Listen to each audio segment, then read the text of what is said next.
24-25 के वार्षिक बजट पे अपने विचार रखने का अवसर प्रदान किया, इसके लिए अपने हृदय से आपका आभार व्यक्त करता हूँ। साथ साथ अपने नेतृत्व को भी सहृदय आपके माध्यम से धन्यवाद करना चाहूँगा, जिन्होंने आज बोलने का मौका दिया है। और नवादा संसदीय क्षेत्र जो ऐतिहासिक मगध का हिस्सा है, वहाँ की महान जनता का आभार व्यक्त करता हूँ जिसने मुझे इस सदन में भेजा। अध्यक्ष जी, मैं सर्वप्रथम आदरणीय प्रधानमंत्री श्री नरेंद्र मोदी जी को बधाई देना चाहूँगा कि उनके नेतृत्व में एनडीए तीसरी बार स्पष्ट बहुमत की सरकार बनाई।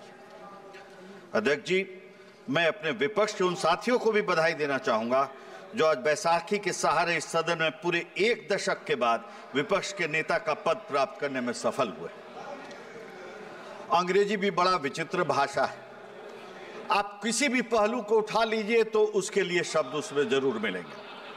और इस चुनाव के बाद जो है एक संज्ञा दी गई, मॉरल विक्ट्री बता रहे। इस पर वसीम बरेलवी साहब का एक शेर याद पड़ता है कि खुद की हैसियत होगी तो दुनिया कद्र करेगी, किसी के इर्द गिर्द खड़े होने से किरदार ऊंचे नहीं होते।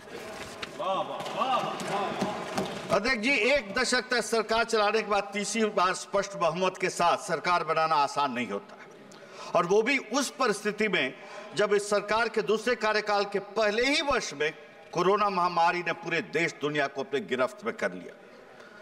कोरोना महामारी के बाद विश्व में अर्थव्यवस्थाओं का जो हाल हुआ ये किसी से छुपा नहीं, और आज भी अनेक इकोनॉमीज जो हैं पूरे दुनिया के संघर्ष कर रही हैं, और भारत ने पिछले क्वार्टर में 8.2% की ग्रोथ रेट को प्राप्त किया है, जो आदरणीय प्रधानमंत्री के दूरदर्शी और मजबूत नेतृत्व का ही परिणाम है।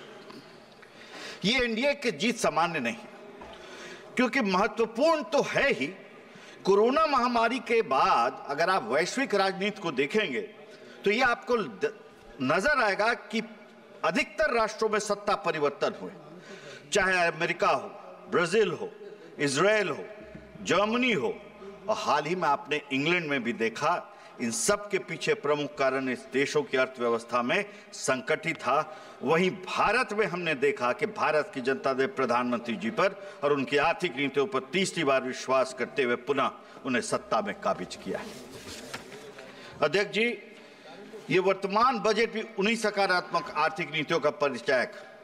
मैं तो बड़ा अचंभा में रहा इस बजट के पेशी के बाद जिस तरह के रिएक्शंस आए हैं, और अगला दिन जब मैं सुबह के कई अखबार को देखा तो अक्रॉस सेक्टर्स, और चाहे वो फाइनेंशियल न्यूज़पेपर हो या सामान्य न्यूज़पेपर हो, उसमें जब विचार देखे और हेडलाइंस पढ़ा और यहाँ पे जब रिएक्शंस देखा तो मुझे बड़ा अचंभा हुआ कि इतना बड़ा डिस्क्रिपेंसी और गैप ये कैसे है। क्या क्या हेडलाइंस छपे?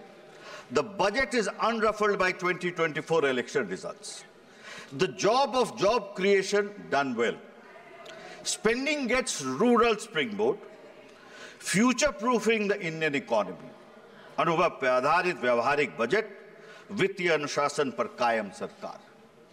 ये तो सारे अखबारों का हेडलाइन था। लेकिन चलिए, सीजन चल रहा है। आदरणीय अध्यक्ष महोदय, आदरणीय वित्त मंत्री जी ने जिन प्रायोरिटीज का जिक्र इस बजट में किया है, वो 9 प्राथमिकताओं के देश को नवसृजन का आधार बनाने वाली है। ये प्रायोरिटीज हैं productivity, resilience in agriculture, employment and skilling, inclusive human development and social justice, manufacturing and services, urban development, energy security, infrastructure, innovation, research and development और नेक्स्ट जनरेशन रिफॉर्म्स। अब क्या बाहर बचता है कि देश के पैमाने पर अगर आप चिंता करें, लेकिन दुर्भाग्य क्या है कि यह बजट सीमित होकर रह गया है बिहार और आंध्र पर, पूर्वोत्तर पर, पूर्वोदय पर। इतना संकुचित पूरा राष्ट्र का बजट को कर दिया गया है, इससे कोई लाभ होने वाला नहीं।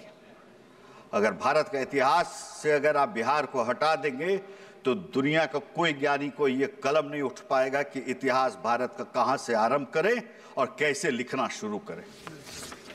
अध्यक्ष जी, मैं बिहार के जिस क्षेत्र से सांसद हूं वो मगध क्षेत्र के अंतर्गत आता है, और मगध एक ऐतिहासिक राज रहा है। हम सभी ने इतिहास की किताबों में इसका वर्णन सुना भी है और पढ़ा भी। सम्राट अशोक का साम्राज्य मगध से जो चलता था वह ईरान, थाईलैंड, अफगानिस्तान सब तरफ फैला हुआ था। परंतु आज मगध की स्थिति कुछ अलग। मगध अपने शौर्य और वैभव का भी स्थान इतिहास में पाता है और अपनी बर्बादी का भी गाथा एक कालखंड में बनाया है। आज मगध विकास की राह जो रहा है।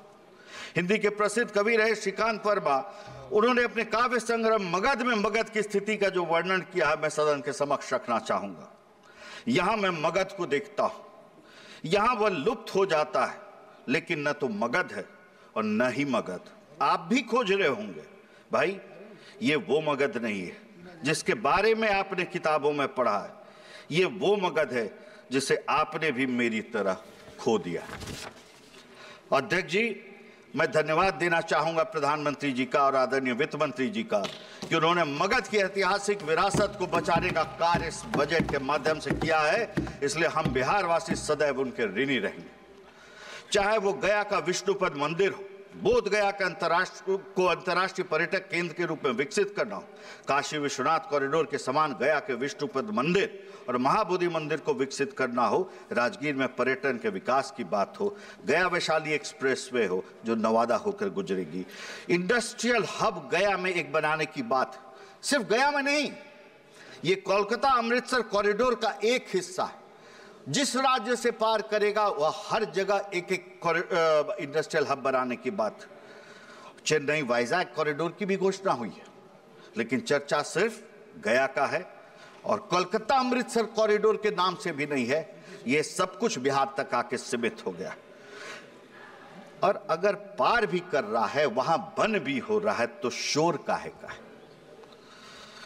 विष्णुपद अध्यक्ष जी हिंदू धर्म की रीतियों का अंतिम पड़ाव है। गया जी में मरणोपरांत पिंडदान और तर्पण करने वाले देश के अलावा विश्व के कोने कोने से करोड़ों लोग आते हैं। क्या इसका विकास होना गलत है? तो शोर काहे का है?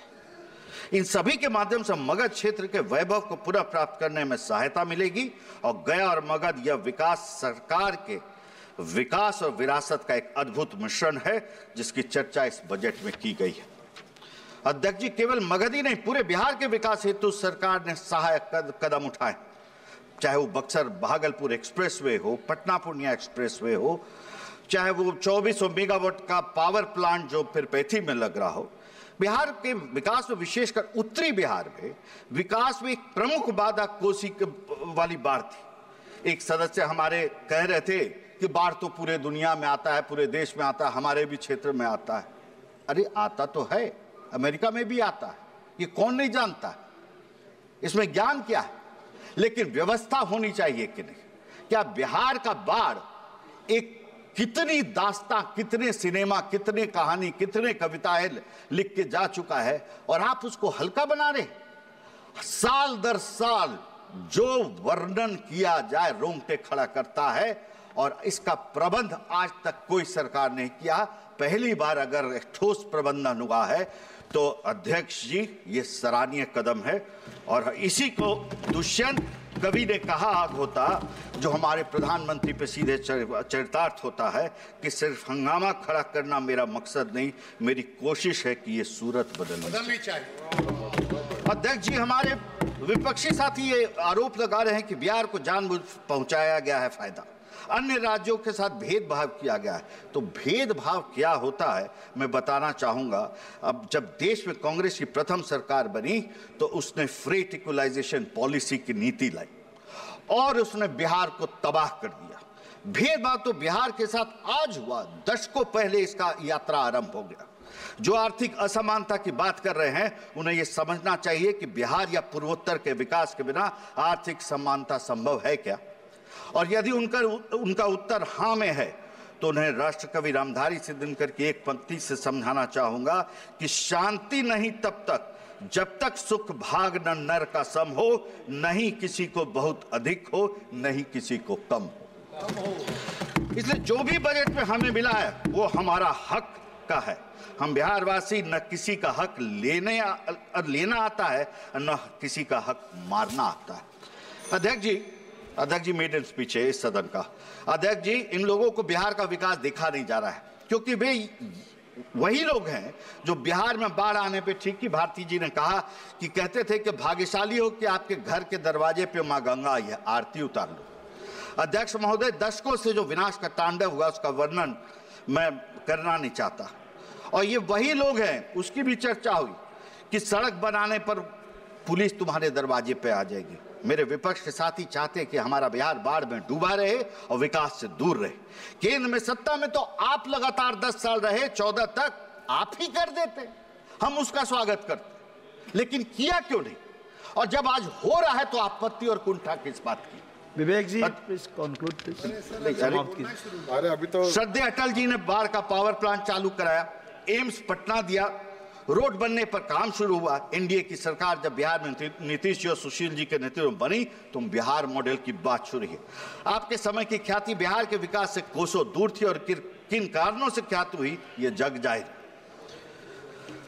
आपके पार्टी के कप्तान एक का बजट पर जो बयान कल आया है बड़ा दुखद था। कहा कि 2 थाली, एक में पकौड़ा और एक जलेबी में। बिहार आंध्र पूर्वोत्तर ये सब मतलब अगर विकास के रास्ते पिछड़ा है तो आपत्ति इतनी बड़ी, दुर्भाग्य है ऐसा। अरे बिहार वासियों ने 10 को गुहार लगाई, बंटवारा हो गया, कुछ भी नहीं बचा अध्यक्ष जी। बाढ़, सुखाड़, स्कैम, क्राइम, इसके अलावा कुछ नहीं बचा था हमारे बिहार में। आप समाप्त कीजिए। विशेष ध्यान के लिए अध्यक्ष जी 2 मिनट में सुबह से बस खत्म हो रहा है। केंद्र सरकार के प्रति आभार व्यक्त करता हूं और बिहार आगे बढ़ेगा और मेरा देश भी आगे बढ़ेगा।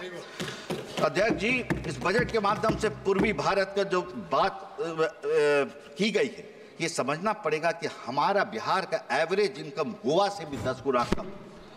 और पूर्वोदय की बात प्रधानमंत्री ने कहा है, मैं शुक्रगुजार हूं।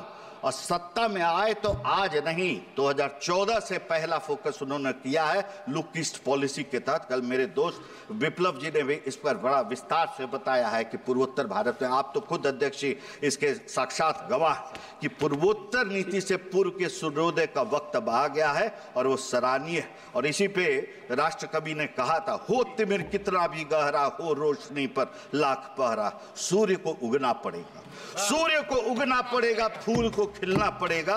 हो समय कितना भी भारी, हमने ना उम्मीद हारी।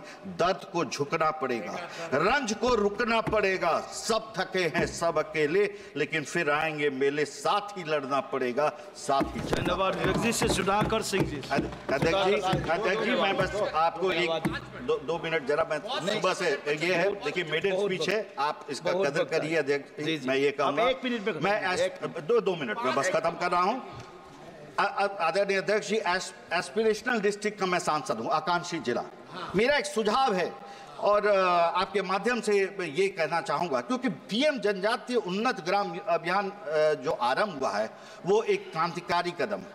और एस्पिरेशनल डिस्ट्रिक्ट का हमारे यहाँ नवादा, शेखपुरा, बरबीघा, ये सब जो क्षेत्र मेरे में आते हैं, जो दोनों 300-400 फीट तक पानी की गहराई चल गई है, इन सबों को जो पुराने से चिन्हित हैं उनको भी एस्पिरेशनल डिस्ट्रिक्ट को सीएसआर के माध्यम से इस कार्यक्रम में सम्मिलित किया जाए, बड़ा ही फायदा होगा ये सभी क्षेत्रों को। देखिए बोलने को तो बहुत कुछ है अध्यक्ष जी, लेकिन मैं अंत में आपके आदर करते हुए यही कहूंगा कि इंफ्रास्ट्रक्चर पे मैं जरूर एक बात आपसे अनुमति लेके कहूंगा कि देखिए, इंफ्रास्ट्रक्चर पे आना चाहूंगा। सरकार बनने का निरंतर कैपेक्स में बढ़ोतरी हुई है। इस वर्ष जो भारत सरकार का कैपेक्स है वो है 11,11,100 करोड़ रुपए का। पिछले 3 वर्षों में ये दुगुना होकर जीडीपी के 107 से बढ़ के 3.4% हो गया है। आजादी के बाद इस वित्तीय वर्ष में ये सर्वाधिक